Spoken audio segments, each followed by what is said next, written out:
right, thanks for tuning in to hear about why I feel the Bass Pro Fish Eagle 7-foot light power fast action spinning rod matched with the Diawa Fuego Reel 2500 is the best spinning rod for trout fishing you're gonna get your hands on.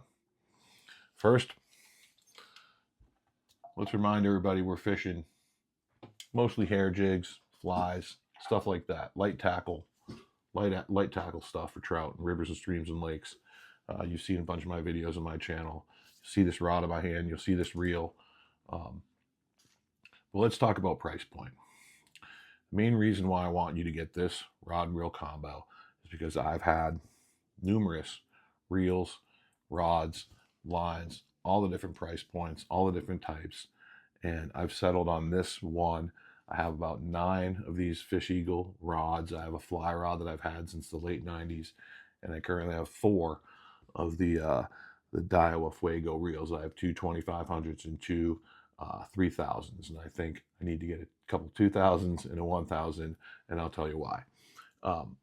But price point at 89 bucks, the Bass Pro Cabela's Fish Eagle rod matched with that reel is right at a price point. Now the reel is 109 for the reel, and you can always work a deal at these places where you sign up or you get there on the day that it's 20% off or 10% off or 10 bucks off or something like that. So you can get these things 79 bucks. So it's under 200 bucks for this without the line. That's a little bit higher than most people pay for their entry-level spinning rod, but this is why I want you to get this one, is because if you drop down in price point, I feel come down 30, 40 bucks in price point, $75 reel, $60 rod, you're going to notice the difference. You're going to notice that this reel here is super light. It's just buttery smooth. You hear it in my videos when I'm fishing. I cast out there and flip the bail over to do what I'm doing. You can hear it on the mic. It sounds so good when you watch the video. It's buttery smooth. Other reels I've had, you've always had to kind of push them over. Sometimes they're just kind of tough. I'd take other people fishing and it would just be kind of stiff for them. This thing's buttery smooth. The drag's buttery smooth, and it's really, really light. And when you put it on this Cabela's rod, it's very balanced. And so when you move up in the price point to the higher stuff, you get into the higher price reels and the higher price rods, you're not going to notice much of a difference. So I feel at this price point, 109 for the reel, 189 retail for the rod, you're going to feel really good. This is a durable setup. I've traveled with it. I've taken it to Belize and Campo and fished with my wife. I'll show you some pictures of that. This reel was just buzzing. I feel like we needed to pour water on it. And these rods were bent to the cork all morning, with just no stopping, just relentless on both these rods in the salt water and reels. And so I know they're durable. You can fish with them in the salt and fresh water. Their performance is excellent. You can see that on my videos. Matched with the line that I put on it, which is the Power Pro V2 Super Slick. I have a picture of that on my box up here, but I have a picture of that. Like I said, you can get the 8 and 10 pound. That is a perfect diameter for this because it's about 2 pound diameter of regular mono line. And so the real fluorocarbon 10 or 12 pound tippet material is what I typically use. And the reason I go for the bigger diameter braid is it's a little bit easier to tie the knot. You use a double uni knot to attach those two. And I use about a 4 foot, 3 to 4 foot section of the tippet material. Now, what you have to remember is that braid, you're created a super sensitive setup. There's no stretch in it. And so if you have a big fish on, it's not like mono. You have a lot of pressure on that knot because it's super stiff braid that goes right to the knot. There's 4 feet of mildly stretchable fluorocarbon on there, and so you can break the knot if you horse fish.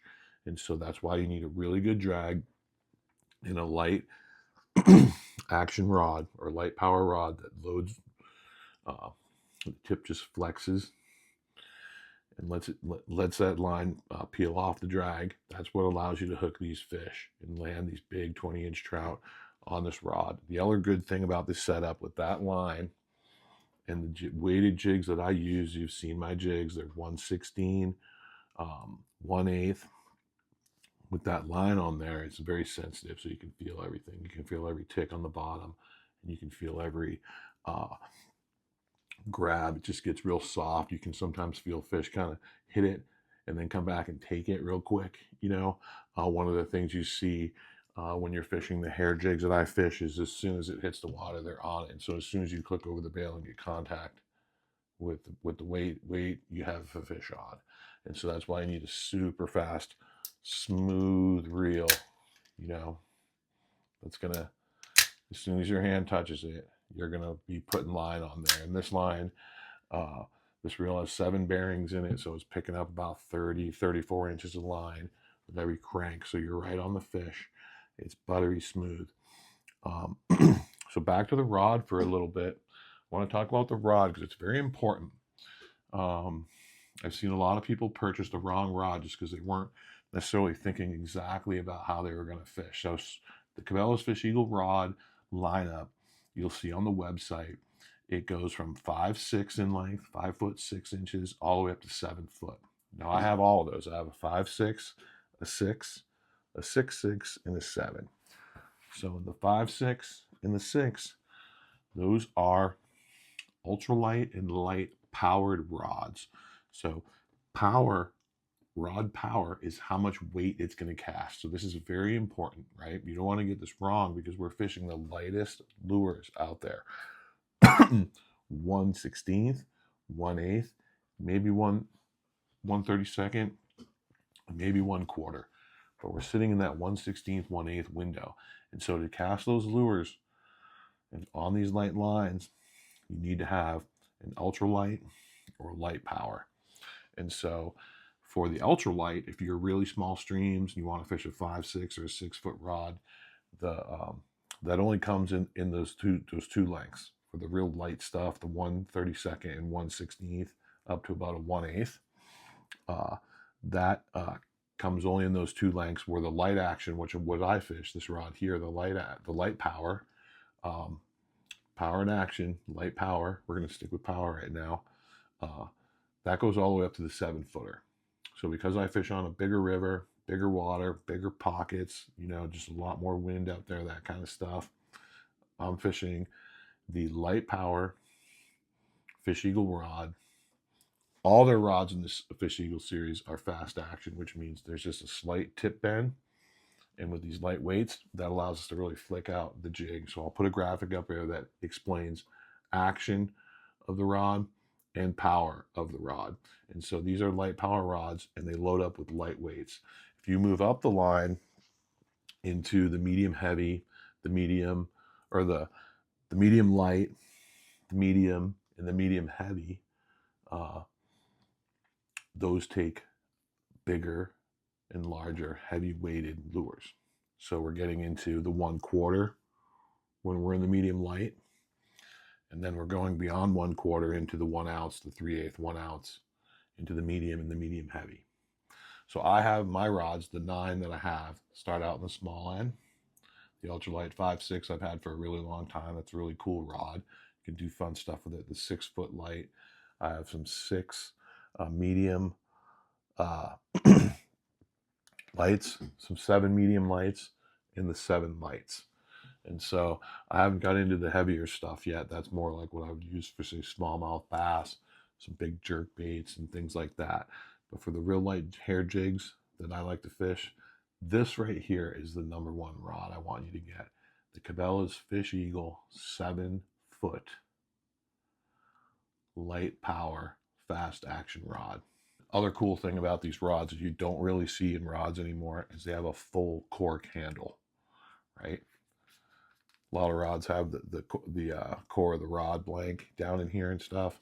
If you'd like a full cork handle, with the reverse taper handle on both ends, kind of a classic fishing rod, this rod has it. This is a very durable rod. I've had these out traveling, fishing everywhere. I've been to Belize with both these, both my medium light and my light action catching bonefish. I'll show you some pictures of that. The guides on these are they're very durable. They have a stainless steel ring with a titanium oxide, or stainless steel outer with a titanium oxide inner ring. That's very durable. It's easy on your braid. And I'm casting these things, I need to measure it, but I think I'm casting at least a good 70 feet, 50 to 70 feet with a 1/16 ounce jig. It's very, very light. You could fish this thing on a fly rod. So the reel, like I've been saying with the reel, it's one at the price point of 109. You're going to notice the difference when you drop down into the $75 range of reels. You're going to notice that they're heavier. They're not going to be as quick on the jump. They're not going to be as quick on the jump with the bail. And the drag is not going to be as smooth as you're going to see on this one.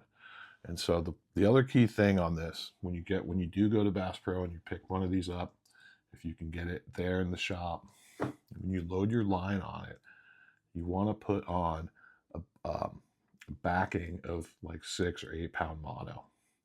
So you're going to pick up some mono, pick up some 6 or 8 pound Berkeley big game or something like that, whatever you like. Put on a backer of that. So then you can take half of that spool of Super Power Pro V2, that's super slick. That stuff's going to be about $28. So you're going to want to spread that between 2 reels. So you use the backer and you spread that out there. But when you put it on the reel, you don't want to get it right up to the edge. Okay? You want to have a little bit of room, maybe like a 1/16. Because if you bring it up to the edge and say cover up that black more than it is and push out on it, your first casts are just going to barf out a whole bunch of braid. It's going to get tangled. You're going to be mad. What I would suggest doing is backing off a little bit, telling the person to do it, let them back off on it. Don't go all the way. Sometimes they go all the way to it. Leave some of that outer ring there, that inner ring on there, that black. And then when you get to the river, even if you're going to fish with, say, a 1/16 ounce jig, maybe put on your 1/8 or maybe put on a 1/4 if it's a real big river, and let's huck that thing downstream and just swing it out there, and let's pull out some line and let's reel it back a couple times, right? Or if you've got a lake near your house, after you get your reel and rod set up, go out to the lake. Let's do some long casts with a spoon or something like that. Pull out some line and really get the memory of that line set for your reel. Because when you go out to your small stream situation, you're going to be making these real delicate casts with that light power, fast action rod, whether it's the 7-footer or all the way down to the 5/6. You'll be able to flick that out there real gently and drop it into pockets, with just impressive accuracy, because you're getting a rod and a reel combo at a price point that should sell a little bit higher, or could probably sell a little bit higher. The competition, I feel like when you go and look out there in this range of rods is pretty good, for trout fishermen, panfish, light bass, that kind of thing, 6, 10, 8 pound test. The rod that everyone gets, that there's a lot of competition. So this one definitely punches way above its weight. I've tested a lot. I have a lot of these rods. You can watch my videos. I've been fishing it for years. You can go back and get real nerdy and see when I get this reel. You'll see the Flugler in there, the Flugler President in there a lot. And then there's another reel I actually have a smaller one behind me still to use on my 5/6, because I want to get the 1,000 size for my 5/6. And then the 2,000 size would be for the 6s. And then this 2,500 seems to work for everything. And then the 3,000s I have, those are going to be perfect for any kind of medium power rod, any kind of bass fishing, any kind of inshore, rubber plastic, redfish, that kind of thing. So the other reason I want you to get this rod, the 7-footer, the 6.5, whichever one you feel, you know, based on the river size or creek size you fish, the kind of brush you're going to be whacking around in behind you. If you've got room, get the 7-footer. Is you can literally stand on the bank and catch fish. You don't need to wade up to your waist.